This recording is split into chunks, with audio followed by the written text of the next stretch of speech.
La même énergie de pensée, c'est-à-dire le poison, les poisons de la vie. Moi, personnellement, j'ai un petit problème. J'ai une tendance à toujours me missionner. OK. Ouais. C'est un de mes grands défauts. Ben, un défaut, oui, c'est un défaut. Quels sont les... de quelle manière je pourrais changer? Parce que c'est profondément ancré. Bon, une chose importante, c'est que tous les humains qui ne sont pas centrés dans leur intelligence, ça veut dire tous les humains, sont tous missionnés et missionnables. Bon. Il faut des choses. Par exemple, toi, effectivement, quand on s'est connu, tu étais missionné d'ailleurs. Il n'y a pas un seul Romain qui voulait aller en Judée. Finalement, tu es allé en mission pour préserver l'intégrité de Rome. Par la suite, tu t'es missionné aussi. Tu as accepté de te faire tuer pour préserver l'honneur d'une reine. Mais finalement, tu t'es pas fait tuer. Tu t'es ramassé chevalier à la place. Et puis, dans ce vie-ci, tu es allé défendre l'honneur et l'intégrité. Tu étais bon au Vietnam. Bon. Et à chaque fois, tu t'es fait fourrer. Bon. Tous les êtres humains qui se missionnent ou qui se missionnent encore, effectivement, des petites missions, des petits commandos locaux. Bon, il y a une personne là-bas qui peut-être est un petit peu malheureuse, c'est que là, tu as une petite mission pour l'aider. Les empoisonneurs sont aussi des êtres missionnés, puis tous les individus se missionnent. Le médecin a une mission pour accomplir ça, il se missionne. Puis le psychologue se missionne, le mécanicien se missionne, pas juste pour faire la mécanique, mais au niveau de sa vie. Tous les humains sont missionnés. Et maintenant, ce qu'il faut comprendre, c'est que le missionnage, c'est lorsqu'on attribue, ou lorsqu'on s'attribue, mais disons, on va dire, lorsqu'on se laisse attribuer, un prototype, un schéma de vie. Alors, tous les humains sont missionnés. Maintenant, ce qu'il faut faire attention, c'est que l'humain qui, comme toi, tu parles de missionnaire, ça veut dire qu'au niveau de la valeur de ce que tu vas vivre, tu ne seras pas capable, on ne pourra pas te manipuler à agir si on n'a pas implanté chez toi une vision chevalière de la chose. D'où l'idée de commando ou de mission. Alors que l'autre individu qui n'a jamais été dans des mécaniques réincarnationnelles de chevalier ou de chevalière ou de quoi que ce soit du genre, ou religieux, parce que les religieux ont presque toujours été des missionnaires. C'est-à-dire qu'on parle des missionnaires, quelqu'un qui fait une mission, puis une mission, c'est un terme militaire. Les premiers missionnaires, c'était des moines chevaliers. Donc, c'est des militaires. Et par la suite, par extension, c'est devenu différemment, c'était les chevaliers de Dieu. Donc, leur épée était une croix, c'est ce que les missionnaires disaient aussi. Bon. Alors, ils se battaient pas, ils se battaient contre le diable, c'était des chevaliers. N'importe quelle personne qui n'est pas consciente de se missionner, c'est quand même une personne qui se missionne, sauf que lui avait besoin d'une valeur chevalière pour être capable d'accepter un plan de vie, alors que l'humain ordinaire ne le fera pas. Ça peut être, oui, mais moi, là, je suis une bonne mère, je suis un bon père. Je veux être une bonne mère, je veux être un bon père. C'est une mission, ça, là, c'est un missionnage. Bon, je veux être un bon citoyen, c'est une mission, je veux être, bon, du moment que l'humain veut être quelque chose, s'il n'est pas totalement centré dans son intelligence, il se missionne. Alors, c'est pas nécessaire que l'humain se dise, je suis missionné, puis ma mission, c'est de devenir un bon père de famille. Ça n'a rien à voir. Bon, certaines personnes, ça sera, moi, je veux être heureuse, c'est sa mission. Moi, je veux rendre heureuse, c'est sa mission. OK? Alors, il faut comprendre que ce défaut-là, tout le monde l'a. Ça ne t'arrange pas, mais j'explique pour les autres. Au niveau de l'empoisonnement, les individus, c'est aussi une forme de mission, c'est-à-dire qu'elles veulent arriver, parvenir à faire quelque chose dans leur vie. Soit que l'autre ne les aura pas, c'est une mission. Soit que l'autre, bon, elles ne veulent pas que l'autre se perde, donc elles vont l'aider, elles vont tout. C'est une mission. Ça reste une mission. Alors, les individus sont missionnés, puis le fait d'être missionné spirituellement fait que souvent, tu deviens un emmerdeur. Prenons l'exemple. Ça sonne à votre porte, si on a un témoin de Jéhovah qui se présente, il est missionné. Peut-être qu'il va empoisonner votre vie. Il peut, ne pas, il peut. Ça dépend de l'individu, ça dépend de ce que vous allez faire. Pas nécessairement de lui fermer la porte, on peut le laisser rentrer puis sans se laisser empoisonner. On peut lui fermer la porte aussi puis pas se laisser empoisonner. On peut lui fermer la porte et se mettre très près. Si c'était un fanatique. Mais ce qu'on doit comprendre simplement, c'est que le missionnage fait partie de la mécanique d'empoisonnement. Puis toi, pourquoi on te missionne, c'est parce que tu as encore la capacité émotive d'aimer l'humain. Comprenez une chose, hein? Si vous êtes capable, de toute façon, pour être un empoisonneur ou une empoisonneuse, vous devez être capable d'aimer. Bon. On empoisonne ce qu'on aime. Obligatoirement. C'est un ciel. Parce que sans ça, tu ne peux pas établir de contact avec l'autre. Maintenant, c'est sûr que le aimer, ça peut être la haine, c'est de l'amour. Donc, tu vas empoisonner celui que tu détestes. Ouais. Tu vas empoisonner celui que tu es jaloux, tu vas empoisonner celui que tu envies, tu vas empoisonner celui carrément que tu aimes. Les parents aiment leurs enfants, ils vont les empoisonner. Mais il y a quand même une certaine façon de se missionner qui n'est pas empoisonneur. Non. Non. Stéphane, non. 1%. Bon, oui, oui. Parce qu'il y a des choses qu'il faut faire. Il faut quand même pas tout lui ôter d'un coup. Il y a quand même des choses qu'il faut faire. Il y a des choses disons que moi, je sens qu'il faut faire. Oui, mais toi, tu n'es pas l'outil pour faire quelque chose. Quand on pense qu'on est l'outil pour faire quelque chose, on devient missionnable, missionné et empoisonneur. Je comprends pas. Bon. S'il y a des choses intelligentes qu'il faut qu'ils se fassent. Oui. Bon. Si tu les fais spontanément parce que ça arrive qu'il faut que ça se fasse intelligent, tu le fais, tu n'es pas missionné. Mais si tu te lances en croisade ou pour le faire, ça doit être intelligent, tu es missionné. Donc en partant, tu vas devenir un empoisonneur. Si tu dis, oui, mais il faut bien que quelqu'un fasse ça dans ta vie. Il faut bien que quelqu'un te pousse dans le cul un peu. Tu es missionné. C'est vrai qu'il faut que la vie te pousse dans le derrière. C'est peut-être vrai qu'il faut que la vie t'énime un peu. C'est peut-être vrai qu'il faut que la vie t'écœure un peu. Ah, il faut bien que quelqu'un t'écœure un peu, sans ça. Tu es missionné. Un missionné est toujours un empoisonneur. Puis là, je répète, il faut bien me comprendre. L'empoisonneur souffre et souffrira aussi longtemps qu'il va empoisonner la vie de d'autres. Pas de l'autre, de d'autres. Parce que tu m'empoisonnes ma vie, tu cesses de m'empoisonner ma vie, tu commences à empoisonner la vie de madame là-bas. Alors, toi, tu vas rester malheureux. Pas tu vas te dire, pas tu vas me dire, ah oui, toi, j'ai arrêté avec toi là, puis je suis pas mieux. C'est bien évident. Tu n'as rien arrêté du tout. Tu as transposé. Moi, ça m'a arrangé. C'est mieux. Mais toi, tu n'as rien compris. C'est pas cesse d'emmerder un tel puis commence à emmerder l'autre. Vous savez, il y a un phénomène intéressant dans notre société où juste le fait de dire belle-mère, ça veut dire bien les choses. Vous voyez? Oui. Ça, c'est le syndrome de la femme qui joue à la mère. Les petites filles ont ce syndrome-là très très jeunes, ils jouent au professeur, à l'institutrice, ou ils jouent à la mère. Ils jouent à la personne autoritaire qui punit et qui donne des ordres. Okay? Et grégoirement, c'est le visuel du professeur, d'institutrice, là, ou de la mère. Dirigé. OK? Et puis, souvent, ce qui va arriver, c'est que la femme, même en couple, va continuer à jouer à la mère. Avec son mari, comme avec ses enfants. Et c'est ce qui va faire dire très souvent, oui, mais regarde, tu as 2 enfants, par exemple, la mère, la femme va dire, ah oui, mais moi, j'ai 3 enfants. Ils sont tellement pareils, ils ramassent pas ses bébés, puis il fait pas ci, puis il fait pas ça. C'est sa façon de vivre. Toi, tu es une emmerdeuse. Là, tu vas dire, oui, mais à un moment donné, là, la maison est tout crottée. Reste plus avec lui. Tu sais, pour dire, bon, c'est facile. Tu n'as pas à éduquer l'autre. Puis le bonhomme fait la même chose, il n'a pas éduqué la bonne femme. Puis là, la belle-mère, c'est quoi? C'est quand la mère, qui n'a plus d'enfants, rentre dans le couple, puis continue non seulement à être la mère du conjoint de sa fille ou de son fils, c'est pour ça que l'autre ne l'aimera pas, t'es au son dos. Hey, le genre doit être de la bru, on s'en occupe, non. Puis en plus, souvent, on embarque sur le dos des petits-enfants. Mais là, c'est assez rare, c'est le dos des petits-enfants, parce qu'on va payer les enfants pour qu'ils nous aiment à la place.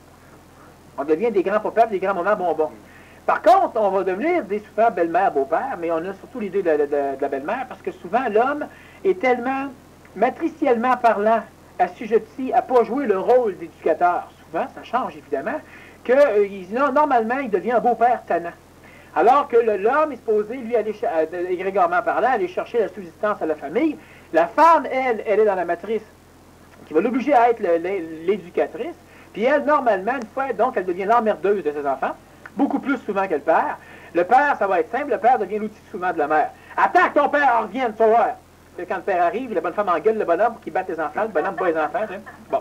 Après ça, la mère, ben là, elle vient cacher les enfants. Sinon, ils aiment, ça n'a rien à voir, on les aime. Mais on empoisonne. Et là, ce qui va arriver, c'est que quand la mère devient belle-mère, ou quand ou quand la jeune fille devient femme, très souvent, elle continue à jouer le rôle. Puis là, c'est sûr que c'est facile, il faut bien comprendre le principe, c'est des égrégores. Alors, l'homme, progressivement, finit par rentrer dans un égrégore où il va rester souvent une personne qui ne sera pas tout à fait mature. Mais quand il va travailler, il maudit qu'il est mature. Il rentre à la maison et puis il ne peut rien faire, le bonhomme. Pourquoi? Parce qu'il finit par vivre un compromis avec sa femme qui, elle, sert de stratégie astrale pour pouvoir suffisamment limiter le bonhomme pour qu'il ne puisse pas s'émanciper à sa pleine capacité. L'égrégore de couple. Même chose. Maintenant, ce qui va arriver souvent, c'est que la femme dirige la maison. Il y a des exceptions, mais je vous parle planétairement parlant. Puis là, ce qui va arriver, c'est que quand la femme sort avec le bonhomme, il faut que la femme fasse la petite imbécile, la petite épaisse. Obligatoire. Sois belle et tais-toi. Bon, quand elle va sortir. La femme qui s'émancipe, elle va essayer de planter le bonhomme même dehors. Le bonhomme, lui, qui s'émancipe, c'est lui qui est à la maison, il va essayer de planter la bonne femme même dehors. Là, ça crée des guerres d'ego, ça n'a rien à voir. C'est pas, tu peux être, bon, égrégorement parlant, normalement, la femme, quand elle sort dehors, elle suit le bonhomme. C'est le bonhomme qui doit goûter le vin. Elle est trop épaisse, ah ouais, c'est bon, restaurant. Le bonhomme de commander, c'est le bonhomme qui paye. C'est le bonhomme, c'est la petite bonne femme, elle ne peut rien faire.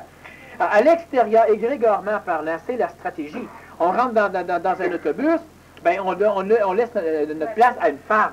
T'sais, parce qu'elle, avec ses petites béquilles, elle va falloir tomber. Elle ne pas de ses souliers, là, je parle de ses petites jambes, même si c'est grosse. C'est la femme, c'est la faible. Puis rentre à la maison, et puis là, le bonhomme, il donne sa paye, égrégorement parlant. Égrégorement. Il y en a encore ici qui vivent ça. Mais on parle d'égrégore. Ça veut dire quoi? Ça veut dire que même dans l'émancipation des couples, à un moment donné, quelqu'un va dire, oui, nous, on ne vit pas ça. Non. Mais vous allez être associé au même maudit égrégore qui va faire en sorte que vous allez vivre les mêmes platitudes de couple avec des versions améliorées. Okay? Bon, j'ouvre plus la porte à ma femme. Avant, il fallait ouvrir la porte à ta femme, etc. Bon, parce que la femme, ça gèle plus vite qu'un gars dehors. T'sais. Ça fait connaissance. À un moment donné, il faut que tu ouvres la porte. C'est des idées les machos, là. Bon, sauf que ce qu'il faut comprendre, c'est que ça fait partie de l'égrégore. Alors, on a encore les mêmes stratégies aujourd'hui, égrégoriennement parlant, même s'il y a des choses qui sont éliminées, où l'homme et la femme vont s'empoisonner mutuellement la vie, toujours par missionnariat. Ben oui, mais nous autres, les hommes, on est comme ça. Tu sais, bon, on cruise d'autres femmes, on est comme ça. T'sais, la femme va dire, mais toutes les femmes, on est comme ça. Bon. Fait qu'on dit que t'es pas correct, puis on s'organise, etc. Puis on lave ton linge, puis on place ça d'une façon différente dans ton tiroir, puis on organise tes bébêtes. Et nous, les femmes, on est comme ça. Mais c'est beau changer les femmes, puis c'est beau changer les hommes. À un moment donné, il faut c'est pas ça. On empoisonne la vie de l'autre. Premièrement, il y a un principe évident, c'est qu'on s'arrange toujours, si on parlait de dépendance, c'est le plus gros poison, on s'arrange toujours pour forcer l'autre à avoir besoin de nous autres. Fait que si on reste ensemble, on est deux homos, on reste ensemble, mais ce qui va arriver à un moment donné, c'est que moi, je vais commencer à faire son linge, je vais faire des petits plats, je vais faire des petites bébelles. Pourquoi? Pour qu'il puisse plus me sacrer dehors, parce que là, il va te pogner à faire son lavage, il sera plus capable. Il va te pogner à faire la bouffe, il sera plus capable. Fait que là, il a besoin de moi. Fait que là, même si on s'aime plus, ben, il a besoin de moi. Fait que là, normalement, lui, il va faire la contrepartie masculine, ben, il va s'arranger pour me protéger, pour me réchauffer, pour me cajoler, m'ouvrir la porte, payer ma bouffe, pour me, tu sais, m'acheter. Pas sa souffleuse à neige. Ben oui, pas sa souffleuse. Puis là, moi, je peux chialer qu'elle est mal passée, il faut bien que j'ai l'impression de faire quelque chose en cabane. Fait que là, lui, il la repasse un petit peu, puis là, il passe avec le balai, puis là, bon. Toujours du chivet, uniquement, puis là, ça, je parle sans clumer. Là, on passe notre temps à s'empoisonner la vie. Normalement, là, on est en couple. Il passe la souffleuse. Disons, c'est son contrat. Mais dans les couples, c'est pas ça que ça fonctionne pas comme ça. Il y a des jobs que c'est l'homme, puis des jobs que c'est la femme. Sortir les poubelles, c'est qui? C'est la femme. Ça, j'ai appris ça. Il y a des jobs comme ça qui sont attribués. Chez nous, c'est moi. Puis il y a des affaires souvent avec des enfants. Je comprends pas. Là, on va dire, oui, mais il est plus fort. La question n'est pas là. La question n'est pas là. Mais il y a des affaires qu'on va attribuer comme ça. Alors, ça sera un peu la même chose. Par exemple, toi, tu passes la souffleuse, tu nettoies toute ton entrée. Ta femme, ma soeur, n'est pas contente. Qu'est-ce qu'elle a à faire? Prendre le balai ou la pelle, puis finir. Fermer sa grande gueule, puis finir. C'est ça qu'elle a à faire. C'est ça qui arrive. Elle lave la vaisselle. Puis toi, tu trouves que c'est mal essuyé, là. Puis tu vas la prendre à une femme. Qu'est-ce que tu as à faire? Je le fais. Faire la vaisselle. Fait que sa femme passe la souffleuse, il lave la vaisselle. Vous devriez voir ça. Mais ce que je dis là, c'est fondamental. Oui. OK? C'est fondamental. Pourquoi? Parce que sans ça, on est toujours en train d'empoisonner la vie de l'autre. J'ai un de mes amis, j'en ai déjà parlé de temps en temps, lui, il s'était fait une blonde. Puis quand on allait en voyage, il vivait tout seul, il s'ennuyait sans une femme. Alors, il appelait sa blonde Juste quand il y avait des alertes sexuelles, ou ben non, quand il y avait... bon, là, il appelait sa blonde. Mais c'était une petite maudite emmerdeuse, puis une petite maudite têteuse, puis une petite maudite dépensière, puis en tout cas, elle avait tous les défauts du monde. Et lui, ben, il l'appelait. Là, on part en voyage. On s'en va quelque part dans le sud, puis là, il a amené sa blonde. Puis là, une grande partie du voyage, quand elle n'est pas là, il est toujours en train de me dire, ah oui, mais si, voilà, j'ai encore dit de cesser de dépenser avec mes cartes de crédit, tu sais. Puis elle dépense, elle comprend rien, elle fait exprès. Là, il est sur son dos, puis là, ils sont en train d'expliquer. Puis à un moment donné, j'ai dit, tabarnouche, tu connais le contrat, puis à chaque fois qu'on va dans le sud, tu l'amènes. Fait qu'amène-la plus ou ferme ta grande maudite boîte. Elle dit, pense toujours, donne-y pas de carte. Oui, mais là, ça laisse. Ben, amène-la plus. Sinon, donne-y les cartes, laisse-la dépenser. La main est empoisonnée. Non, c'est que lui, il voulait absolument la violer, donc traiter son énergie, à la condition qu'elle ne fasse rien d'autre que tout lui donner, puis c'est tout. Écoute, tu voulais avoir une femme épaisse, tu en as une. Mais dans son épaisseur, il y a des choses qu'il ne comprendra pas. Bon, amène-la plus ou ferme ta boîte. Ça, je le répète, la conférence d'aujourd'hui, là, elle est hautement importante. On peut décrocher les sphères des plans réactionnels, là. Mais c'est pas juste le quotidien, c'est que la joie, c'est l'expression d'une énergie harmonieuse chez l'humain. Donc, on parle du bonheur à temps plein, là. La joie, c'est l'expression d'une énergie harmonieuse. Puis, l'homme, la femme, l'enfant ne parviendra pas à se conscientiser puis à être totalement centré chez lui s'il n'est pas capable, à un moment donné, de gérer l'énergie qui l'habite. Donc, ça veut dire mettre fin à l'empoisonnement au niveau de la vie. C'est fondamental parce que c'est une des clés matrices pour réellement pénétrer l'ère nouvelle. Puis je me fous là, de l'ère nouvelle spirituelle, là. Je parle de nouvelle ère. L'ère où les humains vont cesser de s'écœurer mutuellement. Ouais. Écœurez-vous les uns les autres. Puis écœure ton prochain comme toi-même. Toutes ces affaires-là. Là. Bon. Je vais revenir au plus important, c'est-à-dire mon petit problème. C'est, il y a quand même dans la vie. Là, juste une chose, là, faites attention pour faire ramasser par les épaisseurs de la salle. Quand il dit mon petit problème, là, il parle de tout le monde. Hein? Ah, oui, il ne faut pas toucher les égos de ceux qui savent qu'on parle d'eux autres. Et en même temps, il y en a qui on parle d'eux autres, mais là, ils disent, oh, il y a rien que parler de lui. Il y a des structures sociales actuellement, des structures là, qu'il faut changer. Non. Ou en tout cas, que moi, je ne peux plus endurer. Oui, il y a la différence, hein? Les affaires chez ma femme, il faut changer. Non. En tout cas, je ne peux plus l'endurer. OK. C'est ça. Est-ce qu'on a le droit d'empoisonner la société? Avec toutes nos petites maudites idées, nos petites maudites revendications, nos petites maudites bébelles. Oui, mais... Non, on n'a pas le droit. La majorité est d'accord. Tu dois bon, les témoins de Jéhovah qui viennent sonner chez toi, comment tu trouves? Tu dois faire la même affaire au nom du supramental ou de l'intelligence? Non. Bon, c'est réglé.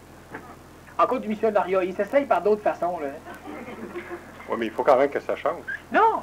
Ben oui. Non! Ça va changer. Comment? Ils ne te regardent pas. Oui, si je dis comment, il va se missionner pour le faire. Les choses changent. On en revient encore à la même chose. Sois toi, c'est tout. OK? Ça veut dire quoi? Ça veut dire que tout l'extérieur va fuir, tu vas le fuir, ou ça va bouger. Et tu n'as pas à le changer. Tu n'as pas à te dire, et là, on va changer telle affaire. C'est pas ça. Sois toi. Ça, c'est un autre sujet. Avoir une opinion de soi. Quand tu as une opinion suffisante, une opinion de soi, c'est pas de dire à l'autre, non, mon opinion, c'est telle affaire, moi, je suis pour telle chose. Ça n'a rien à voir. Une opinion de soi, ça veut dire que tu autorises toutes tes énergies à être rayonnées. Ça veut dire quoi? Ça veut dire que si on te demande ton avis, tu donnes ton avis. Si on te trouve épais, ben, tu plantes l'autre, tu finis l'autre, tu t'en vas, mais tu restes pas là à niaiser. C'est une opinion. Mais tu te promènes pas pour changer la société. Pour empoisonner les autres. Mais non. Toi, tu es toi. Tu te vois, mais moi, quand où je travaille, là, si je suis moi, là, le monde, là, il trouve tout. T'as pas d'opinion de toi. Une opinion de soi, c'est pas de changer les autres, puis s'ils acceptent notre changement, on va se permettre d'être nous autres. C'est pas ça, c'est ce que l'humain comprend. Et avoir une opinion de soi, ça veut dire que maintenant, moi, je rentre à l'heure. Puis quand je rentre à l'heure, j'ai l'air d'être têteux. Fait que là, il faudrait que je change de monde pour qu'ils pensent plus que je suis un têteux. Es-tu un têteux quand tu rentres à l'heure? Ben non, mais ça finit là. Oui, mais le monde, es-tu un têteux ou pas? Non. S'ils pensent que tu es un têteux, es-tu un têteux? Ben non. bien, ça finit là. Oui, mais le monde, ils vont encore penser que je suis un têteux. Parce que tu es un têteux. Ouais. C'est tellement, tellement facile. Toi, Laurent, le monde, il pense que tu es têteux. Es-tu têteux? Non. Ben, fais ce que tu as à faire. C'est ton opinion. OK? Avoir une opinion de soi. Être opinionnisé, c'est ça. Le reste, on s'en balance. Fait que souvent, c'est l'idée que l'humain se fait. Il faut que tu convertisses l'extérieur pour qu'il puisse accepter que tu sois ce que tu es. Es-tu un têteux? Non. Mais s'il pense que tu es un têteux, là, tu ne l'es pas plus? Non. C'est réglé. Là, je posais la question dans l'absolu. On va se juger en avant, des fois, on répond les choses. Alors, c'est la même chose au niveau de peu près n'importe quoi. Ça, c'est un autre sujet, on pourrait revenir là-dessus quelque temps. Bon. Au niveau de l'empoisonnement, c'est important parce que c'est ce qui va déterminer... C'est énormément d'énergie. J'ai parlé un peu de l'Apocalypse. Toutes les énergies, toutes, 99% de nos énergies sont au niveau de l'empoisonnement des autres et de soi. Oui. Dernier PMC+, j'ai parlé de l'Apocalypse, puis j'ai expliqué que c'était une révélation, puis qu'une révélation, c'est ça qu'était l'Apocalypse. Ça veut dire quoi? Ça veut dire que c'est pas les guerres l'Apocalypse, c'est pas les guerres. C'est quand l'humain va se voir révéler que Dieu n'existe pas. C'est quand l'humain va se voir révéler que la science est dangereuse. Quand l'humain va se voir révéler les réalités qu'on commence à connaître, l'humain va tellement vivre des chocs psychologiques que l'humain va vouloir tuer ceux qui amènent la révélation. L'humain les guerres, il va en avoir partout. L'argent, ça vaut rien. Ben non, c'est ça, c'est des révélations. Maintenant, ce qui va arriver, c'est pour ça que d'ailleurs, Jean disait que même les enfants vont se révolter contre leurs parents, etc. Parce qu'à un moment donné, on va vouloir détruire tout ce qui nous amène des révélations. En Apocalypse, l'humain n'a vu que dans la matière. Mais c'est l'Apocalypse, c'est révélation. Mais là, ce qui arrive, c'est que ce que je compte aujourd'hui, c'est ce qui va permettre à l'humain d'échapper à l'Apocalypse. Ça veut dire quoi? Ça veut dire que pour que le mari se monte pas contre sa femme, la femme contre le mari, pour que les enfants se montent pas contre leurs parents, les parents contre les enfants, le frère contre la sœur contre le frère, pour que l'humain qui a des affinités se montent pas les uns contre les autres lors de l'époque des prochaines révélations, il faut absolument qu'on soit capable d'être centré sur soi, il faut absolument qu'on ait totalement déconnecté les mécaniques qui empoisonnent. Parce que la journée que moi je vais commencer à révéler des choses, la majorité des structures qui sont maintenues cohérentes à partir de l'astral vont totalement être détruites.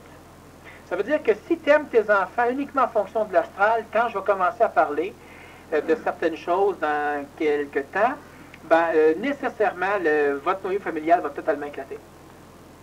Et là, le noyau d'amitié aussi, parce que vos égos vont éclater. Et vos égos sont assujettis à une mécanique magnétique qui est identique à ce qui assujettit les humains entre eux.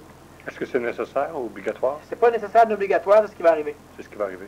Bon, ça n'a rien à faire. Bon. T'as pas besoin de le faire, là. Non. On va faire seul. Une nuance. Okay. Une nuance. C'est ce qui va faire en sorte que, puis là, moi, je commence progressivement à révéler des petites choses dans le social, dans la population. Et ces choses-là, puis les gens vont dire souvent, oui, mais M. Kem, c'est dangereux en maudit ce que vous dites là. Effectivement, c'est sûr c'est dangereux ce qu'on dit là. C'est comme, fais juste dire, retourne 30 ans en arrière ou 50 ans, puis dis aux femmes, mesdames, vous êtes intelligentes et vous auriez le droit à plus. Hey, dangereux en maudit ce que vous dites là, M. Kem. C'est vrai, ça va engendrer des crises sociales. La bonne femme, elle va lâcher les chaudrons, elle va aller travailler sur d'autres bebelles. C'est vrai que c'est dangereux. Quand moi je dis aux enfants, vous êtes intelligents, puis il y a des droits qu'on vous donne pas, c'est dangereux en maudit ce que j'amène là. Eh oui. Eh oui. C'est dangereux. Bon. C'est tout. Ce que j'explique aujourd'hui, ça va faire en sorte que les humains vont être capables d'échapper au choc des révélations. Ça veut dire qu'à un moment donné, quand toi, tu vas être le porteur d'une révélation, pas missionné, tu vas comprendre des choses, tu vas conscientiser des choses, tu vas commencer à le rayonner et à l'exprimer, mais ceux qui ne sont pas dépendants de ta démarche pour être heureux ne seront pas détruits par ta révélation. Parce que ce qui va arriver, c'est qu'au fur et à mesure, plus on va être dépendant, plus là, comprenez bien. Si vous êtes dépendant, maintenant ta femme est dépendante de toi, puis elle dit, crime, c'est vrai qu'un genre va commencer à être plus brillant qui est là, elle va souffrir en maudit, fait que m'a coupé avec lui, puis je vais m'amouroucher avec un autre. Non, dans les années qui viennent, tous les humains vont vivre des révélations. Les égos vont se fragmenter sous le choc des révélations. Alors, ce qui va arriver, c'est que toutes les personnes dépendantes dans leur bonheur de la démarche de vie d'autrui, donc des plans de vie des autres, autrement dit, tous les individus associés karmiquement à autrui, vont vivre un apocalypse. Puis quand je parle d'un apocalypse, là, je parle de tout ce qui a été prophétisé en termes de saveur, puis de un peu plus. Ça va être extraordinairement puissant. Je ne parle pas juste de la mort des corps physiques, puis de toutes les conneries qui vont arriver, mais les déchirements au niveau des égos, les déchirements au niveau émotif. Parce qu'à un moment donné, ton fils, ta fille, ton fils, il finit par se connecter, puis il commence à rayonner une révélation. Tu ne pourras même plus le téter, tu ne vas plus rien faire, ça va se déchirer totalement à l'intérieur de toi parce que tu vas carrément te renier. Pourquoi il va te relier en tant que vestige de l'ère préhistorique? Cro-Magnon. Ah oui, oui, homme des cavernes totales, Australopithèque. On dit Astralo dans ce cas-là, c'est pas Astralo. La différence entre un porteur de révélation et un missionnaire. La différence, c'est que le porteur de révélation, lui, est porteur comme le porteur d'une maladie, puis le missionnaire, lui, il a ça dans ses seringues, puis il essaie de donner la maladie à tout le monde. Pour faire un gros porteur, là. Parallèle est à peu près parfait. C'est-à-dire que toi, à un moment donné, tu sais des choses, puis dans ton vécu, ça se rayonne. Les gens l'attrapent. Alors, tu es missionnaire, tu l'as appris, ou ben non, tu le sais, tu restes bâché là, puis là, tu veux le donner à tout le monde. OK. Okay? Alors, le porteur d'une maladie, ben, où ce qui passe, il y a des maladies, la maladie se développe. C'est-à-dire que le donneur, le missionnaire de pathologie, ben, lui, il veut la donner, il reste un village, il faut qu'il pique tout le monde. Bon, le niveau d'intelligence, c'est la même chose. Le missionnaire, il va vouloir rendre les gens intelligents, puis l'intelligence n'est pas allergène, pas allergène, mais ça ne s'attend pas. Parce que le porteur va faire que les gens... Ben, ceux qui sont prêts vont se réchauffer, ceux qui ne sont pas prêts, ils ne se réchaufferont pas, ils vont se refroidir par différence de potentiel. Mais pas parce qu'il y a une mission, un vouloir ou quoi que ce soit. Ça m'est clair. Parce que les choses vont se faire comme ça. Regardez ceci. Tu veux te missionner, tu rentres quelque part, puis tu aimerais... Non. Tu veux rendre le monde intelligent. Là, tu vas travailler, puis là, ça fonctionne. Quand on se missionne, ça marche toujours au départ. Parce que tous ceux qui auraient été changés, de toute façon, changent. Fait que là, on dit que ça fonctionne. C'est vrai que je suis missionné. Regarde, j'ai réussi à convertir 35 sur 3000. Mais ça fait que 2 mois, je suis là. Là, tu continues 36. 37, là, après 4 mois. À un moment donné, tu en ramasses quelques autres, mais eux ont ton intelligence. Ils ne comprennent rien. Les disciples, là. OK? Et puis, à un moment donné, ben là, après 200, 300, 400 ans, tu travailles. L'autre, lui, il n'est pas missionné. Il rentre dans un autre village. Sur 2000 aussi. Après 2 mois, 35 personnes avec lui. Après 4 mois, il y a ça qui est son camp qui est 35. Là, il a rencontré un autre là-bas qui n'est pas missionné, qui en avait 35 lui aussi. Ils sont 75. Tu étais toi avec tes 37, tu es là tes disciples, tu travailles comme un con. Eux autres, ils sont partis ailleurs. Puis à un moment donné, ils sont suffisamment nombreux pour créer un nombre de formes suffisamment puissant que ça rejette l'astral à l'extérieur. Ils peuvent se bâtir une société qui va être idéale. Ils peuvent même, à un moment donné, être parallélisés, être transportés. Alors que toi, tu continues toujours à faire s'il n'y a rien à faire, puis etc. Puis voilà. Fait que être missionné, il n'y a pas de problème, ne dérange pas du tout. C'est chacun son karma. Ouais. Mais quand on a mis du temps, parce que lui avant était missionnaire, hein, c'était séparatiste au maximum. Quand je lui ai dit, écoute, que tu le fasses ou pas, il va se séparer pareil. Ah oui? Je perds mon temps? Bon, exact. Mais c'est vrai. Là maintenant, tu peux relaxer, tu es libéré de ça au complet, puis ça marche plus vite qu'avant que quand ça le crée. Effectivement. Puis est-ce que ça se sépare ou pas, on n'a rien à foutre, parce que l'important, est-ce qu'il faut un Québec souverain, ou s'il faudrait simplement des humains souverains? Il faut que je me sente dans mon intelligence. Ben voilà. Fait que qu'on soit assujetti, qu'on soit planétaire, qu'on soit séparé, qu'on soit là, rien à foutre. Bon, la séparation est une évidence tant que tel problème, parce qu'il faut absolument que le Canada se sépare, que le Canada va arriver à s'émanciper.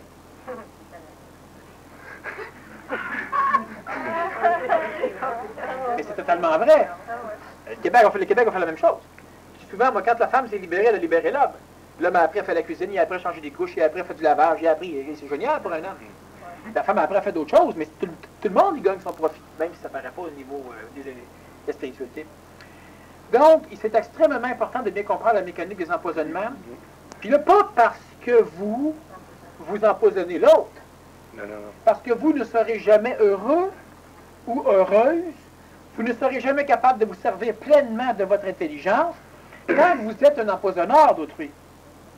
OK? C'est pas pour l'autre qu'il faut cesser d'empoisonner. C'est pour soi. Ça, c'est une mission, ça. Ah oui. C'est pour l'autre. Si c'est pour l'autre, tu te missionnes à cesser d'empoisonner l'autre. C'est pas génial. C'est pour toi, tu te missionnes pareil pour toi, là, mais en tout cas. Mais là, c'est pour soi qu'on doit cesser d'empoisonner autrui. Si quelqu'un, dans sa démarche, vous fait souffrir, sachez que vous êtes dépendant. La démarche planétaire, c'est de casser la gueule à l'autre pour l'obliger à changer, par la culpabilité, par les chicanes, par un paquet d'affaires, et vous ne serez jamais heureux là-dedans. Quand l'autre finit par être votre petit esclave soumis, je le répète, subitement, vous ne l'aimerez plus non plus. Vous allez recommencer à tout faire pour qu'ils reviennent comme ils étaient. Puis là, vous allez dire, oui, mais pas autant que ça. Puis là, on recommence encore à planter l'autre. Alors qu'on doit simplement laisser l'autre être. Ses enfants comme n'importe qui.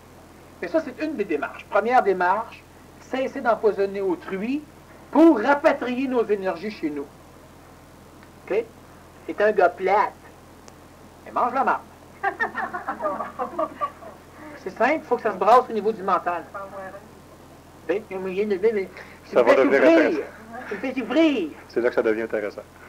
Quand tu es capable d'être mental, il ne faut pas que tu te défoules. Et c'est de ta faute si je suis malade. C'est sûr, c'est pas de ta faute. Tu es la cause.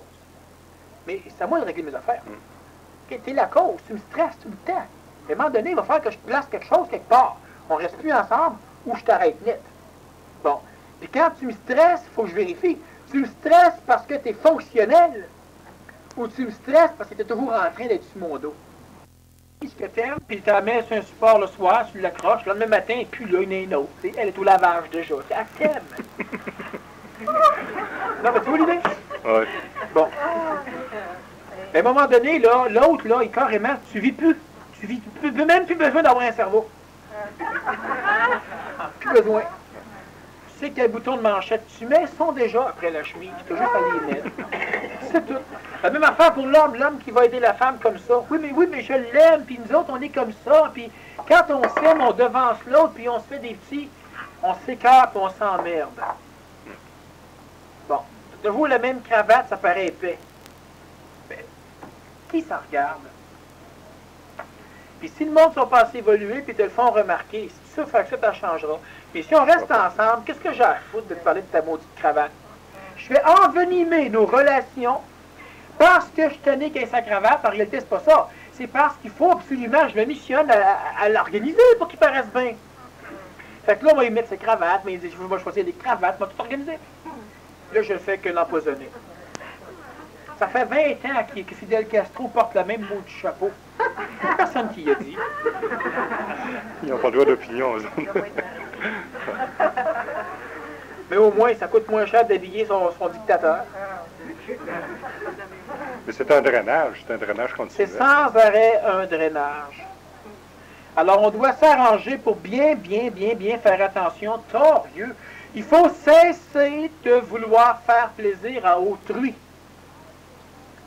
Cesse de vouloir faire plaisir à ta femme ou à tes enfants, puis vice-versa de leur part.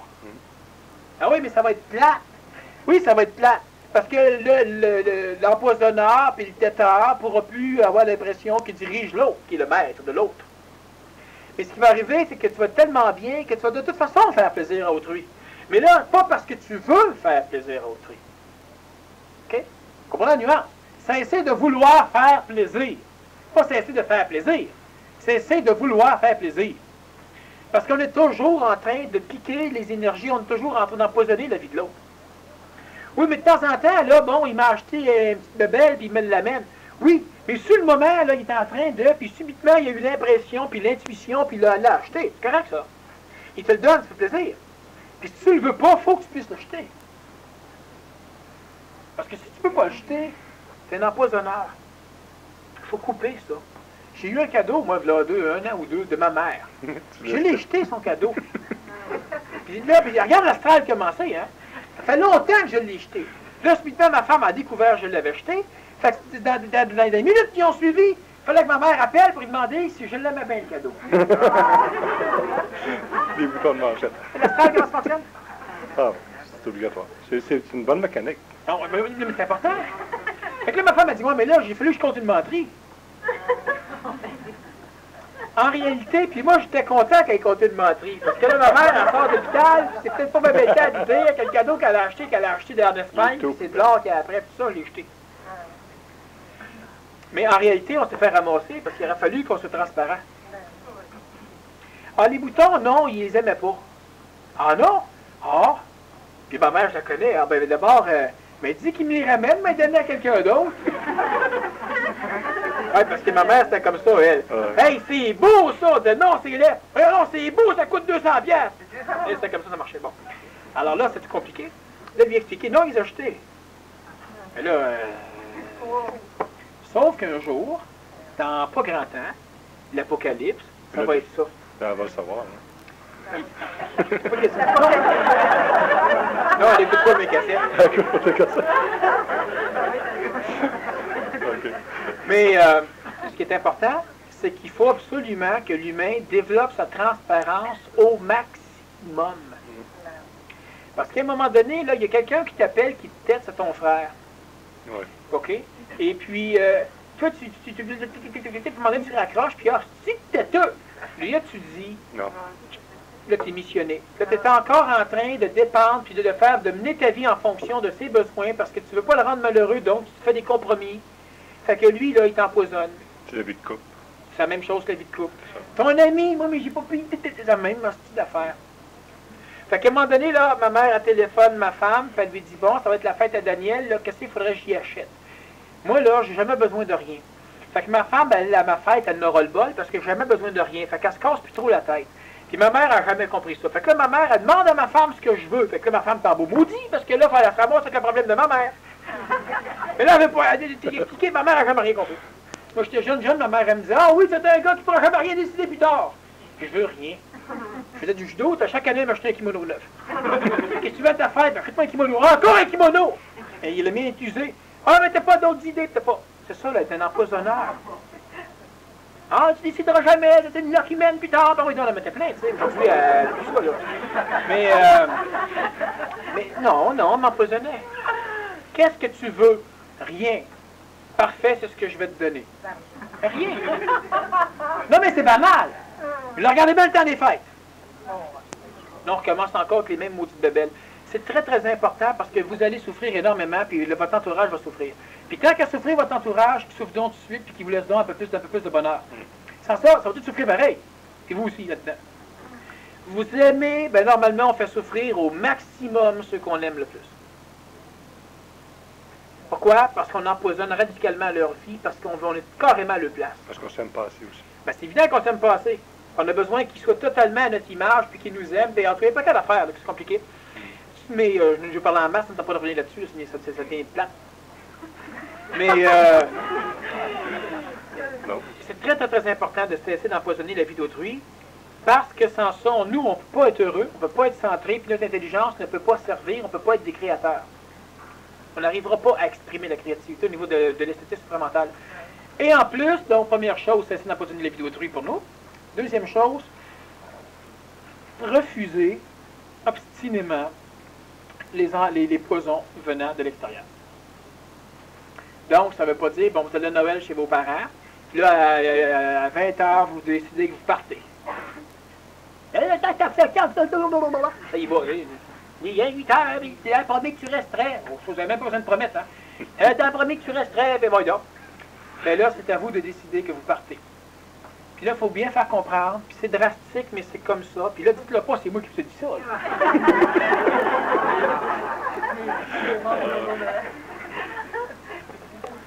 Écoute, j'étais content de venir, je m'en vais, puis là, plus tu insistes, plus je regrette d'être venu.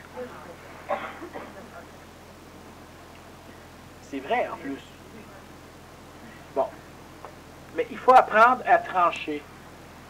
Parce que sans ça, vous allez continuer à mettre de l'énergie dans la haine de l'humain, à mettre de l'énergie dans la haine de l'astral, à mettre de l'énergie dans la haine de vos faiblesses, à mettre de l'énergie dans plein de maudites babelles. Puis après ça, vous allez essayer de missionner vos parents pour qu'ils comprennent, ou la visite pour qu'elle comprenne qu'elle doit s'en aller. Vous voyez, voilà quoi. Puis on continue, puis continue. Bon, et ça, c'est une notion de babel. Il faut absolument parvenir. Comment voulez-vous être heureux? À un moment donné, là, vous en avez ras-le-bol du têteux puis de la têteuse. Puis vous êtes têteux et têteur. Têteux et têteuse. C'est pareil. Si on l'accepte. Puis là, la mentalisation a dit, ah oui, mais c'est pas pareil. Parce que quand tu fais têter, là, c'est mauvais. Mais quand tu têtes, c'est pas pareil. C'est jamais pareil. C'est ça qui est bien important. Tu veux pas aller, je parle trop de Noël, parce que c'est une crise mondiale. Bon, tu veux pas aller fêter à telle place, et t'exiges en maudit que ceux que t'as invités viennent fêter chez vous. Tu décides de sacrer ton camp à telle heure. Et chez un de tes amis ou quelqu'un de la famille chez vous qui décide de partir à telle heure, tu vas être là pour le tâter, puis il demande de rester, il va mouiller donc, même marche tout d'affaires. J'ai pas eu assez de temps. Ouais, viens-tu voir un film à soir chez nous? Ah, j'ai pas le goût. OK. Là, 2 semaines après, t'en loues un bon. Viens-tu voir un film? C'est toi qui m'invite. Ah, j'ai pas le goût. Ah, ça va être bon, là. Puis là, tu tombes autour de moi. Et oui, là, tel film, tu l'as pas vu, t'es casse-pied. Là, on fait la même maudite bebelle, on est des empoisonneurs. Si je suis trop épais pour accepter de m'aimer suffisamment, pour m'autoriser à aller chez toi parce que j'aime ça, bien, à un moment donné, tu feras une réunion juste pour me le dire. Et fais pas des enguirguilements à chaque fois, parce que là, ça marche plus, c'est rien d'empoisonneur. Quand vous étiez jeune, parce qu'un jour, vous fûtes jeune, la morale, vous détestiez ça, n'est-ce pas? Mais c'est ça, c'est de l'empoisonnement. Il y a bien des façons de faire de la morale. Puis quand on empoisonne, c'est de la morale. Tu gueules, tu culpabilises, de la morale. Tu dis qu'il faudrait, c'est de la morale. Tu dis que tu l'aimes, c'est de la morale, c'est juste la même affaire.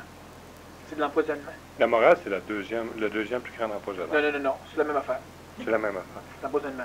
Même chose, c'est la même affaire. C'est pas le deuxième, c'est la même affaire qu'on discute là. C'est une stratégie pour aller empoisonner l'autre.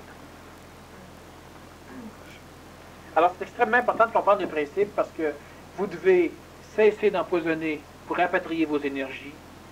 Au départ, vos égos ne vous laisseront pas aller, l'astral non plus, parce que vous ne pourrez pas être capable de vous aimer tout seul. Vous devez vous missionner. Les parents ont souvent de la difficulté là-dedans parce que s'ils semblent s'occuper moins de leurs enfants ou de leur laisser plus d'opportunités, bien, immédiatement, on leur fait dire « t'es pas un bon parent, t'es pas un bon parent, Voilà.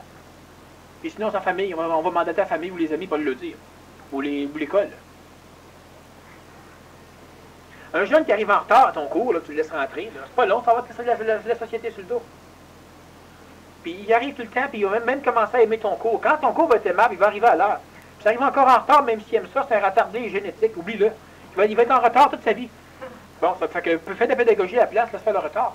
Mais non, parce que si tu l'empoisonnes plus, là, on va commencer à te critiquer, pas te juger. Faut que tu empoisonnes les jeunes. Faut que les jeunes empoisonnent les adultes. Faut que tout le monde s'empoisonne. Et moi, ce que je vous explique bien, il faut mettre fin à ça. Pas le missionner, là. Non. Genre, encore, des fois. Mais tu vas pas dehors dire à tout le monde pour faire la bonne nouvelle. Ça, c'est de vous empoisonner, de vous écœurer. Ils vont dire, parfait, commence. Fous la paix. C'est bon. Va-t'en dans le bois.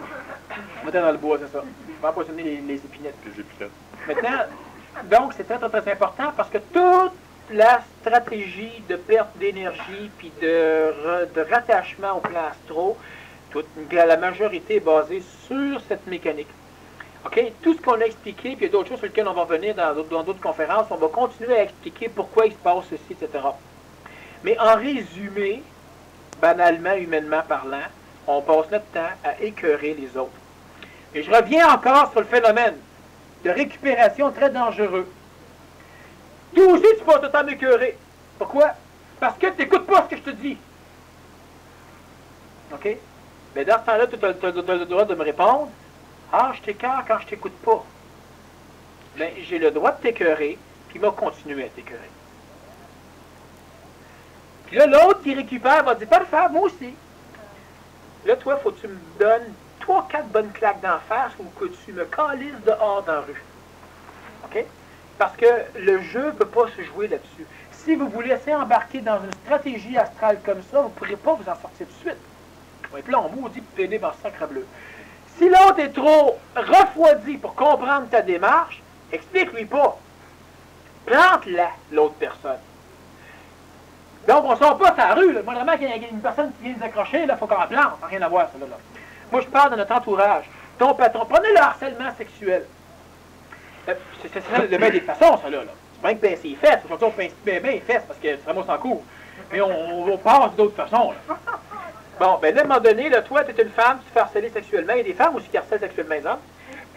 Ça paraît moins, les hommes n'iront pas s'en vanter parce que t'as l'air de maudite tapette, tu sais. Une femme qui te court après, du coup, elle te court après, elle était épais en tabarnouche. Ça fait longtemps que j'aurais couché avec. Fait que les hommes n'en parlent pas, ça paraît mal. Ce qui arrive simplement, ben là, tu coupes tout. Moi, mais je perds ma job. Perds ta job, tu perds ta vie. Rien. Ah, mais c'est dangereux ce que tu dis là, Daniel. C'est pas dangereux ce que je dis là. OK? Si tu vas lâcher ta job de toute façon, tu perds ta vie de toute façon, tu souffres en attendant. Moi, ce que j'explique simplement, c'est que la personne qui dit à quelqu'un, écoute, veux-tu me lâcher? Ah, ben là, on commence à discuter, là. Puis à un moment donné, la personne, elle veut bien te faire comprendre que tu l'as fait chier autant qu'elle te fait chier. Fait que change, puis m'a changé. Là, il faut t'observer. Es-tu sur son dos? Oui, débarque. Puis elle, quand elle est sur ton dos, débarque-la. Bon. Es-tu sur son dos? Non, tu n'as rien à changer. Tu l'écartes, tu la fais chier, tu la déranges, tu n'as rien à changer. OK? C'est ton intelligence qui la dérange. C'est le fait que tu es libre qui la dérange. C'est le fait qu'elle ne peut pas te posséder qui la dérange. C'est le fait qu'elle ne peut pas te manipuler qui l'écarte. C'est évident que tu l'écartes au maximum. Mais uniquement à cause d'elle. Parce que tu es mal élevé. Elle a tout remis son bonheur entre tes mains, puis tu as l'audace de le laisser à terre et de t'en aller. Tu n'y remets pas. Mais tu l'écartes. Puis là, elle, est-ce qu'elle est sur ton dos? Est-ce qu'elle décide dans ta vie? Est-ce qu'elle manipule tes objets ou tes affaires? Est-ce qu'elle s'immisce sans arrêt dans ton émotif? Débarque là. OK? C'est clair, clair, clair. C'est dangereux. Pour ce que je dis, j'aime être dangereux. Ce que vous pouvez comprendre, ça peut être dangereux. C'est vrai. Bon. Alors, il faut bien comprendre l'idée. On n'arrive pas tout à l'heure chez soi, ceux qui sont en couple, un couple découplé, là. C'est-à-dire qu'il y en a un qui se conscientise, puis l'autre trouve ça épais, là. Bon, on n'arrive pas à la maison tout à l'heure, puis là, on commence, je regarde le cache-tard, bang, bang. Non. On rentre à la maison, puis on est soi-même. L'autre, il commence à embarquer, on le débarque tout de suite. Là, il va continuer, on le débarque tout de suite, il ne fait pas de sermon, on le débarque. On va travailler lundi, là, puis il y a encore du monde qui on les débarque. Les débarquer, c'est pas d'être violent, c'est de ne pas embarquer dans leur jeu. Ah, c'est encore en retard! J'ai déjà expliqué souvent comment on répond à ce genre d'imbécilité. Bon, on n'essaie pas de se justifier, on n'essaie pas de s'expliquer. Si c'est mentalement que quelqu'un, il ne nous dira même pas ça. Puis si la personne est réellement centrée dans son intelligence, vous commencez à vous justifier, elle va vous dire, écoute, justifie pas, j'ai pas besoin que tu justifies. Puis si tu t'aimes pas assez, ça va doublement besoin de justifier. Parce que tu n'arrives pas à discerner s'il dit ça, écoute, t'as pas besoin de justifier, tu sais, ça ne sert à rien, t'es mort. Ou ben non, t'as pas besoin de te justifier, ça ne sert à rien, t'es vivant. Tu sais, t'as pas besoin que nous autres. Personne n'est plus capable de discerner là, si t'as la niaise ou ben non, si tu l'acceptes. Alors c'est très, très, très, très, très important pour éviter les mécaniques d'Apocalypse qui se dessinent présentement dans l'astral. Dans la matière, c'est pas là, le petit gars, les petits pets, etc. C'est pas ça, c'est pas des apocalypses, ça, là. Ça, c'est des préparations. On a entraîné les forces. Bon. Et on prépare l'humain au contact intraterrestre, au contact extraterrestre, à l'intervention militaire extraterrestre, au déménagement d'humains qu'on appelle les élus, 144 853 personnes qui vont faire partie du premier transport. Il y aura d'autres transports. On prépare l'humain. Puis l'Apocalypse, c'est pour préparer l'humain au niveau des guerres. Pourquoi? Parce que l'Apocalypse était tellement puissamment inscrit dans l'intelligence de l'homme qu'on l'a dénaturé et qu'on l'a placé dans l'astral de l'humain. Alors l'Apocalypse, on l'a envoyé sous forme de révélation de guerre physique, uniquement parce que l'Apocalypse était révélé à l'humain pour précipiter l'humain dans la déchéance.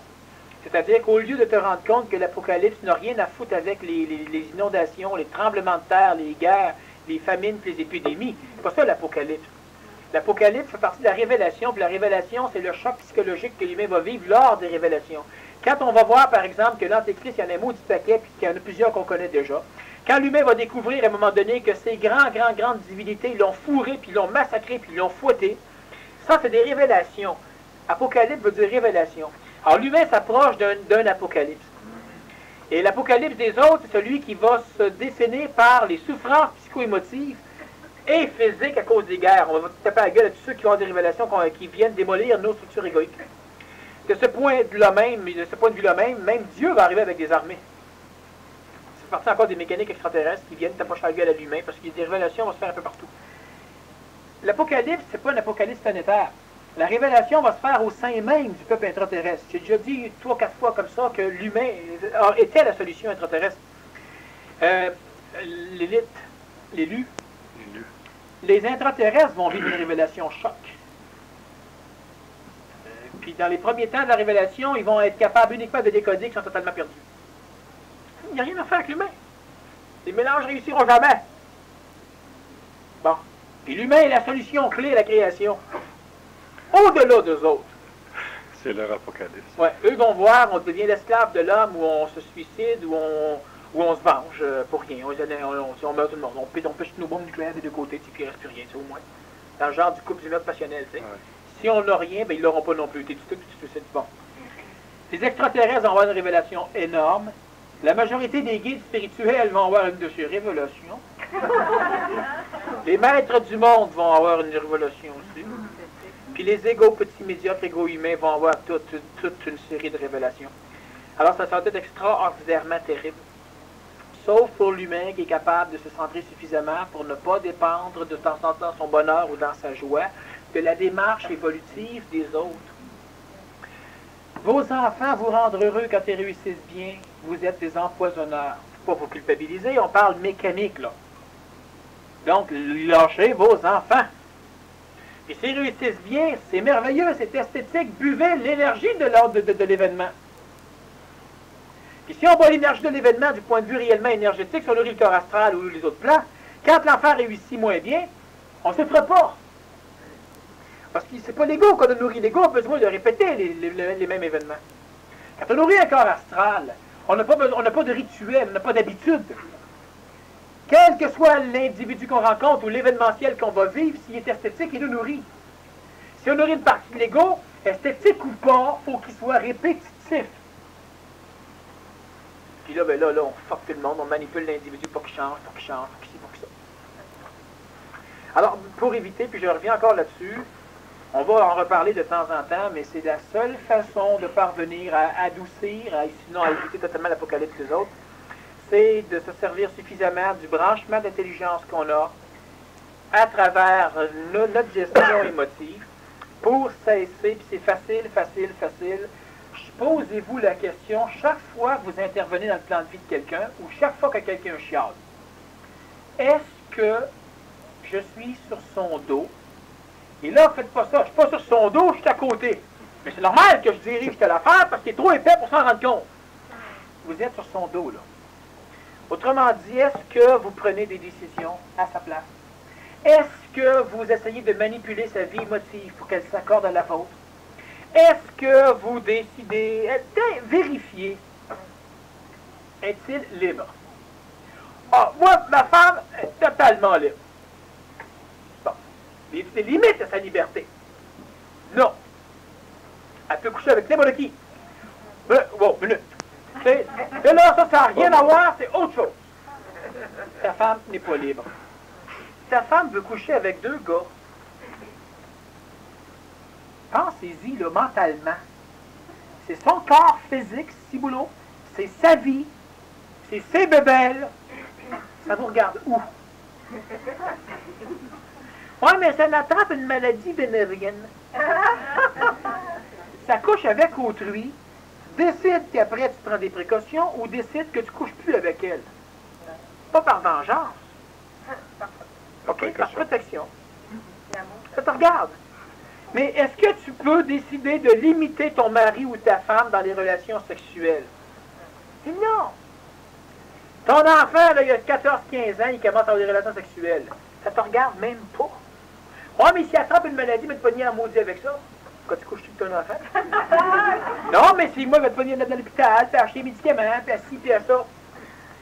Instruis-le. Des mécaniques de protection.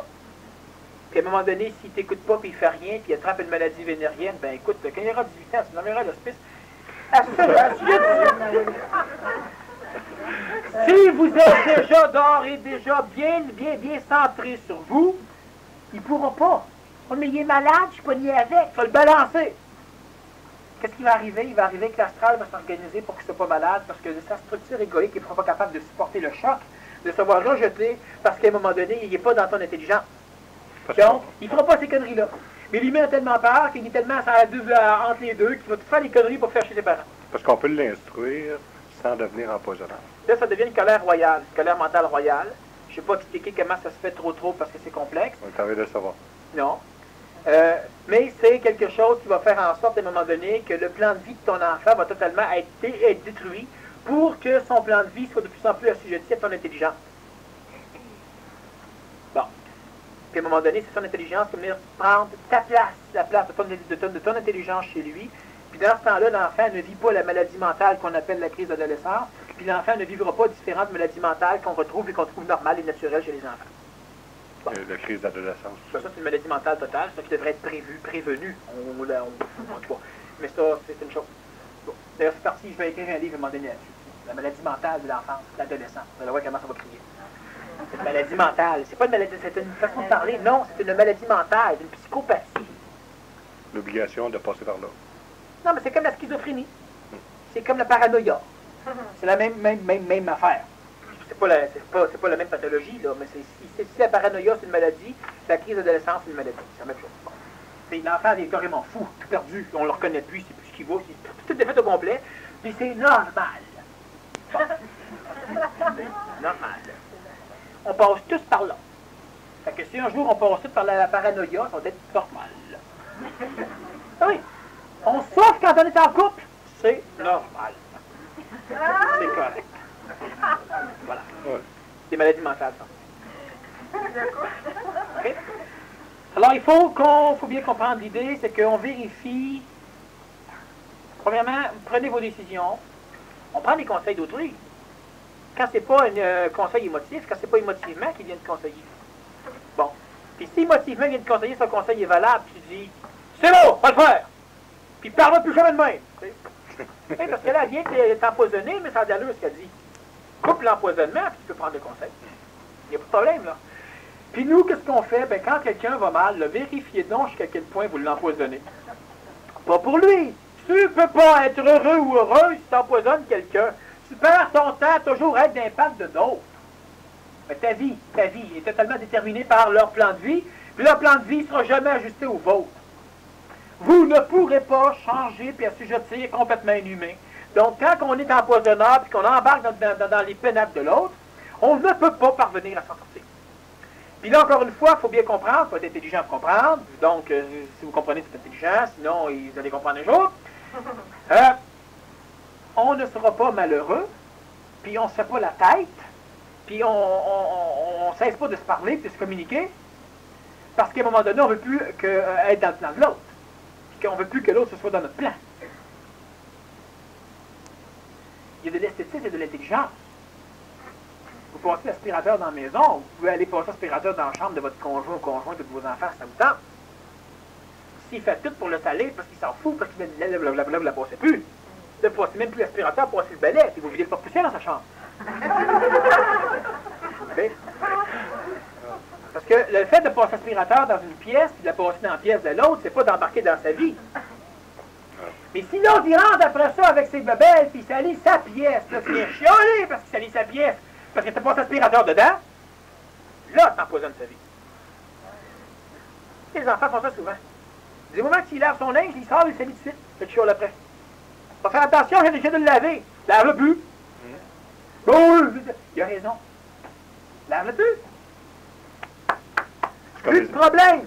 Un habit de neige neuf, t'as pas le droit de le salir. Ben oui. Il est déchiré. S'il n'en achète pas d'autre, c'est tout. T'as le droit à ton plan de vie. Il y a des petits donne, il fait ce qu'il veut avec. Il arrive tout crotté. Ça serait bien plus le fun, il serait tout propre. Genre, peut-être d'accord. Mais on n'a pas à garder le sien propre, c'est tout. Tu n'as pas embarqué dans le plan de vie de l'autre. Oui, mais c'est moi qui fais le lavage. Fais-le plus, le lavage. C'est banal. Il va être tout crotté, tout le monde, ils vont penser que... C'est ça. Laisse les autres t'empoisonner. Là, il faut que tu agisses en fonction du bonheur d'autrui. C'est tellement facile. À un moment donné, c'est évident qu'il va commencer à apprécier quand tu laves son linge, puis il va commencer à découvrir la valeur des choses. Puis le linge qui salit tout le temps, lave-le plus. C'est comme mon chum, tu connais le contrôle. Lave-le, puis laisse-le salir, puis ferme ta grand boîte. Puis soit l'esclave de la cabane, puis lave, ferme ta gueule. Ou bien laisse-le saler puis lave plus. C'est tellement facile. Pouvez-vous dire à quelqu'un, écoute, c'est moi qui fais ça, fait que tu feras plus telle affaire. Si ça vous appartient, la bebelle, vous avez le droit. Si ça lui appartient, la bebelle, vous êtes encore dans ses pattes. Okay? J'ai lavé ton char. C'est moi qui lave ton char, là. Fais attention. Lave-le plus, mon char. Ah, je le lave pas, là, tu crotté. C'est pas toi qui vas le laver, hein? Et non, justement, c'est pour moi me le laver. Je suis pas un cave, vous me le laverez pas, je suis pas dans le salé. Puis là, l'argumentation, puis là, t'es mal éduqué, puis on y va, puis la chicane. C'est un drainage continuel. C'est qui va le faire si tu le fais pas? Personne. Ben c'est ça. C'est pour ça que je le fais aussi. Je suis bien obligé. C'est ça les missionnariats, là. Ouais. T'es pas missionné, lâche, relax un peu, puis boire. Relax. Ouais, relax dans la vie. Tu laves les affaires de tes enfants, puis ils veulent rien savoir, lave plus. Bon, ils salissent toute la maison, donc tout dehors. Toute la maison, ils salissent toute le chambre. Il faut que chacun ait son espace vital. Relaxer puis lâcher. Bien important, bien important. Bon, ta deuxième question, c'est quoi? Au début de la conférence, j'avais pensé que être solitaire ou être seul, c'était mieux que la vie de couple et la vie familiale. Sauf que actuellement... Non, mais c'est pas fait, tu fais les deux. En réalité, c'est pas vrai. T'es solitairement en couple. C'est tellement... Parce qu'actuellement, la vie de couple semble C'est être la la question, meilleure... en troisième partie, on va recommencer avec ça, après ça, on va répondre.